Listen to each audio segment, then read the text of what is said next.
When you get into an accident, who do you first call? You call 911. Hi, my name is Jair Ortega. I'm an AMT with Gold Cross Ambulance, Unified Fire Authority, and with the U.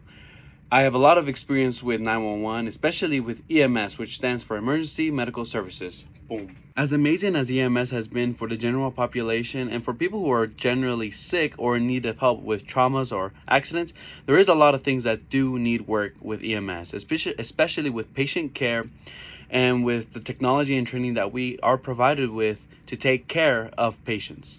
I'm going to go through some of these things and explain to you why it is important for us to have the sufficient training and technology to provide the best patient care possible, and how advancements can make EMS better than it already is. Now follow me to go and explore what we can do to better our technology and training to make EMS better.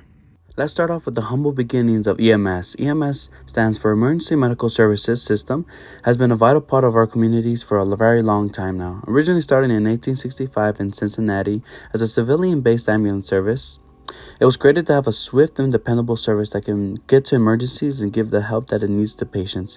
This service has saved countless of lives, and our great EMTs and paramedics go into stressful situations and handle them with care.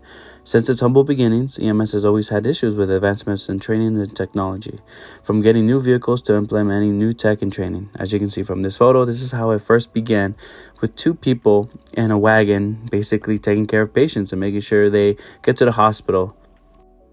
As the world evolved, EMS had to evolve with it.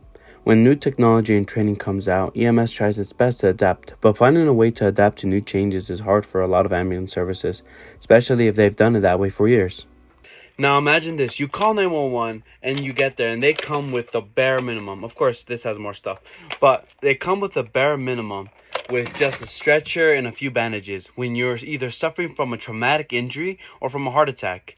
That is not fair to the patients that pay tax money for these ambulances, because we as civilians, as people who are in the general population, if we get hurt, we want the best possible care. And that cannot be possible if our ambulance services do not have the proper technology, training, and funding to get these materials for our ambulances. And I'm going to provide examples of what we can implement to the EMS system or ambulances to provide the best patient care possible, so I can come in confident knowing that I can save someone's life with this new technology and new training, so I make sure I do not fail in my duties.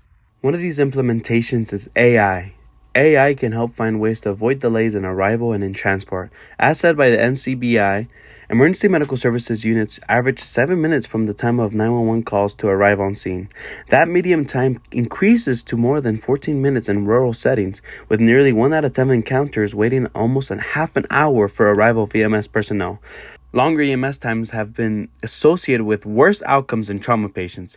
Basically, getting there on time is important for the survivability of the patient.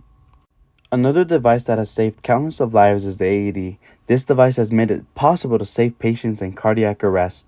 Ambulance services that don't have these devices and tech are missing out on saving lives more efficiently.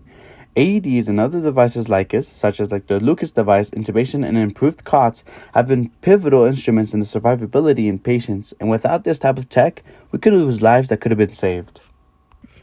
One way the EMS system has been able to combat this is by working with the federal government to get funding for these tech and technology, or turning to private ambulances and working with hospitals to do interfacility transport, which basically means taking a patient that is in critical condition to another hospital that's even way better. So especially for example, when I was working with Gold Cross, we would take patients from Rock Springs or St. George and take them to the U or Intermountain, the one in Murray.